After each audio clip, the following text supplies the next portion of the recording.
Vladimir Putin and Xi Jinping are just laughing in Donald Trump's face right now. They're laughing in the face of the United States of America. So here's what went down. A few things. Number one, Donald Trump held a press conference yesterday where he was asked, hey, you promised to bring peace to Ukraine in 24 hours. What are you specifically doing to negotiate peace in Ukraine from Russia's unlawful invasion? You said you would get it done. Give us some insight into the negotiation. This is real. What Donald Trump said is that he asked Xi Jinping to get the war in Ukraine settled. He says he's delegating that to Xi Jinping. I don't show the audio or videos on our YouTube channel during the hot takes that I do. If you want to take a look at the clip, you can go see it from our executive producer, Asen, who posted on our various social media platforms like Blue Sky and X. But as Donald Trump is saying that he's delegating to Xi Jinping, it comes as the same time that Xi Jinping and Putin made an announcement that they actually made a deal together. So at the same time that Donald Trump's inauguration was going on and Trump had that just bizarre executive order signing session in the Oval Office, here's what went down. Xi Jinping declared readiness to bring China-Russian ties to a new height in a call with Putin. So remember, Donald Trump said on day one, he actually said right after the election, he would get on the phone, he would call Putin, he would call Zelensky, and he would bring them together. And he said, you do this, you do this. And Trump said, because he's such a great deal maker, that he would resolve everything and there would be peace in Ukraine. Remember, that was his promise. And if you want to say that Donald Trump really meant 24 hours after the inauguration, well, remember the day of the inauguration, Trump was like, just give me half a day more. Give me half a day more. Well, Donald Trump did not call Putin and Zelensky and bring them together. But who called who? Xi Jinping and Putin called each other. They held a video conference where they agreed and they made a deal to bring the China-Russian relations to new heights, they said. This was a call that took place at the same time of the inauguration, while Donald Trump was holding this press conference saying that he was delegating things to Xi Jinping. Xi Jinping and Putin announced on January 21st that they held this video conference and made this deal to help each other and to remain each other's leading source of providers of dual use goods and to be each other's largest consumers of energy resources and products. So that's what was going down. At the same time, you have Russian media just totally mocking Donald Trump. So I want to show you this. Read the subtitles here. What I'm going to show you, to be very clear, I give you the disclaimer. This is Russian propaganda, but it is important that you see what they're saying on Russian state-run media and how they are brutally mocking Donald Trump on Russian state-run media. And Putin controls state-run media. So remember what went down, which was right after Trump won the election, Putin started having state-run media show nude photographs of Melania.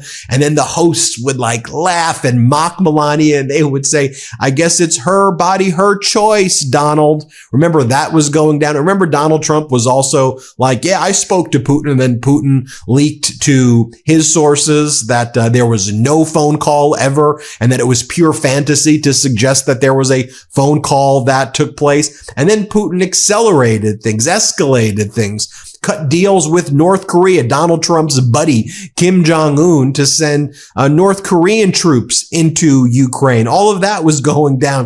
But let me show you what happened in the past 24 hours on Russian state TV. So they're mocking Donald Trump. In this clip, the hosts of this Russian state TV, they're like the Sean Hannity, Jesse Waters, Laura Ingraham, if you will, of Russia. And so here they're like, look, Donald Trump needs Putin. Donald Trump needs to beg Putin. Donald Trump can't accomplish anything unless Daddy Putin gives Donald Trump permission. Watch this first clip. Let's play it. Первое. Обмануть Россию невозможно, как это было многократно. Б. Мы, собственно говоря, будем двигаться по намеченному плану. И, собственно говоря, Трамп сегодня нуждается в поддержке Путина, потому что все амбициозные задачи, которые он делает в международной политике, начиная от его желание менять границы Соединенных Штатов, двигаться в сторону Канады, Гренландии, Панамы, собственно говоря, и амбиции, которые у них сегодня на Ближнем Востоке, Трамп обязан, как политик, как экономист, собственно говоря, придерживаться национальных интересов Соединенных Штатов. А если это так, то он прекрасно понимает, что ни одну международную политику, ни один международный конфликт разрешить без участия Российской Федерации невозможно. And then in this next clip, you'll see that Russian state TV starts saying that, look, maybe we'll just start taking peacekeepers from the UK or France or the Netherlands or some of these other countries. They go, why don't we just invade those countries? Again, this is what they're saying on Russian state TV, and none of this stuff goes on without Putin's approval. Here, watch this. Пятницу Иран, в субботу Курахова. И когда на этом фоне еще смотришь международные новости, то полное понимание, что нас втягивают в гигантскую войну. А что нас должно ограничивать к уничтожению наших врагов? Ну, они впрямую ставят задачу уничтожить нас. Вместе с британцами отправлять миротворцев на территорию России.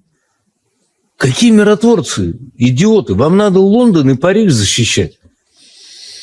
Мы же возьмем и Лондон, и Париж. Притом нас будут встречать цветами. Now, in this last clip, this is enlightening stuff, right? To see what's going down and how they're talking about things and how they're viewing Donald Trump as completely and utterly weak. So here you have Russian TV laughing at Donald Trump's promise that he was going to bring peace to Ukraine in 24 hours and just saying how utterly ridiculous it is. And they were also talking about how some of the Russians were actually invited to the inauguration and given, VIP treatment while the head of the president of France and other allies were not given kind of anywhere near the distinction of Russians. Here, play this clip. Инаугурацию, а Зеленского не позвал. И Макрон на инаугурацию тоже не приглашен. Катя, не отвечайте на этот вопрос. Пусть будет интрига. Конечно, интрига. У Кати такая работа. Теперь еще более, наверное, загадочно прозвучало. Но и сенсационная на сегодняшний день информация о том, что Трамп уже отдал распоряжение собственным помощникам подготовить телефонную беседу с Владимиром Путиным. Что нам об этом известно? Но нам об этом известно, что Дональд Трамп уже давно хочет поговорить с Владимиром Путиным, и он не только намекает на это, но и уже предпринимает определенные действия. Мы знаем о том, что для Дональда Трампа произошедшее на Украине – это такая яркая красная тряпка. Он с самого начала того, когда этот конфликт начался, он говорил о том, что он бы его не допустил. И сейчас он делает все возможное для того, чтобы этот конфликт закончить. Но, как вы правильно сказали, уже и в Белом доме понимают, что закончить его за 24 часа не получится. Now, one of Donald Trump's first executive orders was this one right here, reevaluating and realigning United States foreign aid. What this executive order did is it stopped funding of foreign aid for the next 90 days, which would also likely include financial aid to Ukraine, Taiwan, and Israel, potentially, although Donald Trump, with respect to Israel, at least Israel, that's not going to happen now. One of the things that President Biden did was try to Trump-proof aid to Ukraine by giving as much aid in 2025 as President Biden possibly could, knowing that Donald Trump was not going to secure peace in 24 hours. And this was this ridiculous new administration, but it is what it is. We got a report on the news. Secretary of State Rubio is asked on CBS, so was there peace in 24 hours? Why wasn't there peace? Rubio's like, we actually kept our word. We kept our promise. He goes, Donald Trump never said there was going to be peace in 24 hours. Yes, he did, Rubio. But Rubio goes, Donald Trump said that he would say there would be peace in 24 hours, not that it would actually happen. He literally said that he was going to make a deal. And when the election was taking place, as soon as the election was over, there would be peace. Here, I want you to watch this. Secretary Rubio, one of the many things that President Trump said during his campaign run was that he would end the war in Ukraine on day one. That did not happen. How do you reconcile with the fact that he made a lot of promises and now it might be up to you and the team to keep these promises? Yeah, like I think the promise the president made, really, if you look at it, is it's going to be the priority. It's going to be the official policy of the United States that the war in Ukraine needs to come to an end. It is a stalemate. It's a war and it's a conflict that was started by Russia, but it is now a stalemate, a protracted and bloody conflict. It's been incredibly destructive. I would argue for both Russia and Ukraine, but Ukraine is paying the biggest price of all, to its energy infrastructure, to the people and lives that have lost, to the millions of Ukrainians that have had to leave their countries and are living overseas. The conflict needs to end. And it's the policy of the United States that we want it to end. We want to do everything we can to help it end. We're going to. So there you have it. Donald Trump's negotiating skills is to regulated corner of the crypto universe. They often starts as a joke with no real value but can surge in price if enough people are willing to buy them. Popular meme coin included Dogecoin, whose mascot is a dog, and Fortcoin scammer have tried to pump up the price of certain meme coins before dumping them on unsavvy investors. Some crypto enthusiasts held the Trump meme coin released, and eager buyer drove up the price of coin to above $70 each.